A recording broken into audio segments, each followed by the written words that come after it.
This episode of the Young Turks brought to you by Jack Threads for the win. Hey, North Korea, disaster. Here's what happened today. The South Koreans are doing some tests, and military tests, that is, off of a small island that they possess. So they're doing some tests. The North Koreans come in. They go, well, how's your father? We don't like you doing these tests in what we think are disputed waters. Now, South Korea doesn't think it's disputed waters. The rest of the world doesn't think it's disputed waters. But the crazy folks up in North Korea think it's disputed. So they launch.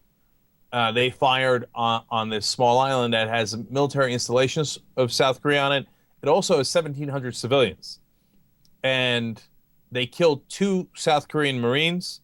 At first, I thought they killed 2 U.S. Marines. And I was like, oh, damn, here we go, right? Now, as it is, it's still really bad. And they injured 16 other people. And so then the South Koreans launch.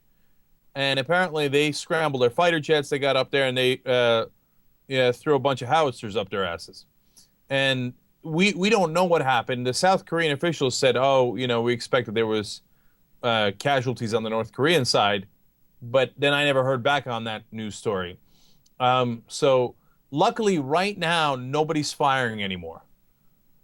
But this is semi-disastrous. I mean, it's one thing when North Korea is, full of bluster and they say, oh, I'm going to build nukes. Oh, I'm going to kick your ass. Oh, you should see what I did to your mother and LeBron's mother, right? Okay, everybody's having fun. But when they actually start killing people, and remember, they sank the sub of South Korea as well. I mean, there's only so much South Korea can take. And, one of our listeners sent an email today saying, I wonder if it was provocative of South Korea on purpose to do those tests in disputed waters. I don't know about that, but here's what I do know. That South Korea has almost nothing to gain from war. Because they're one of the top economies in the world. They're doing great. The last thing they need is North Korea launching missiles on them. That's crazy. Whereas North Korea, they got nothing better to do, man. I mean, it looks like they've been itching for a war for so long. Now, let me tell you something. That war would be a complete and utter disaster for everyone involved. You've got a million North Koreans dug in to bunkers, ditches, fortified positions, etc., just jonesing for a war.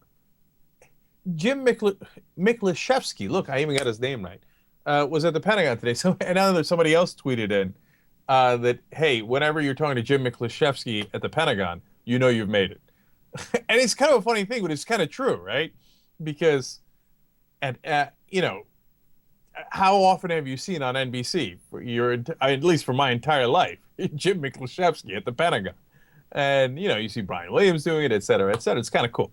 Anyways, so he was saying, look, if we could launch our entire weaponry at North Korea and not necessarily get all those bunkers, installations, et cetera, that they've got dug in.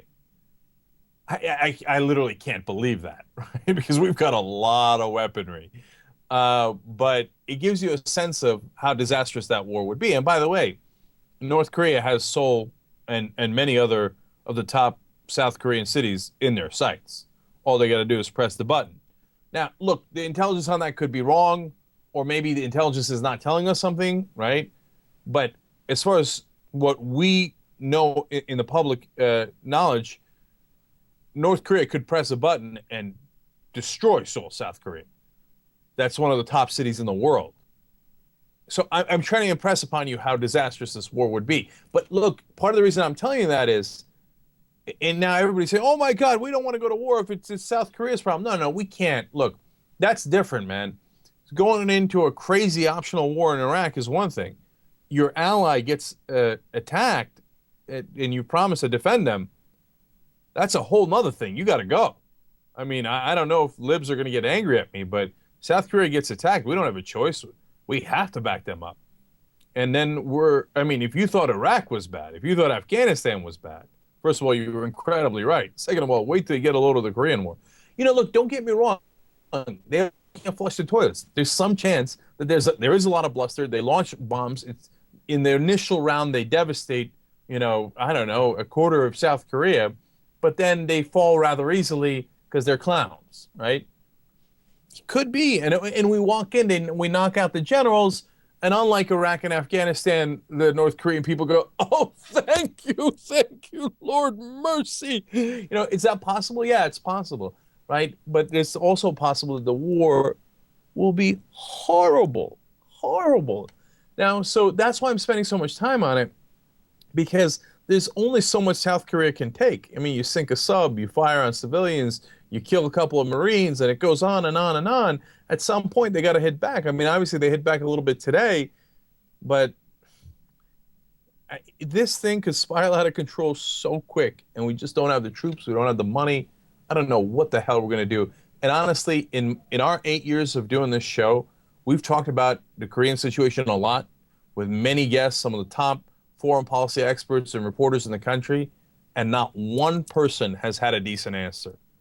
It's an unsolvable riddle, because the answer is you got to go, and when you go, it's going to be terrible. Okay. Now, we got, like I said, terrible news about Afghanistan as well, but I'm going to save that for a little later in the show. So let me do something somewhat loosely related because it involves nukes. Oh, God, could you imagine if we had to use nukes on North Korea? Can you imagine if they used nukes, if their nukes actually worked and they nuked Seoul, South Korea, or God forbid, first of all, God forbid, Seoul, South Korea, or if they also reached Japan. Okay.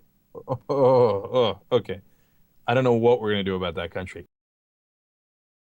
Jack Threads is a new sponsor for TYT. They're a members-only online shopping club, but because you know us, you're going to get in. Aren't we cool?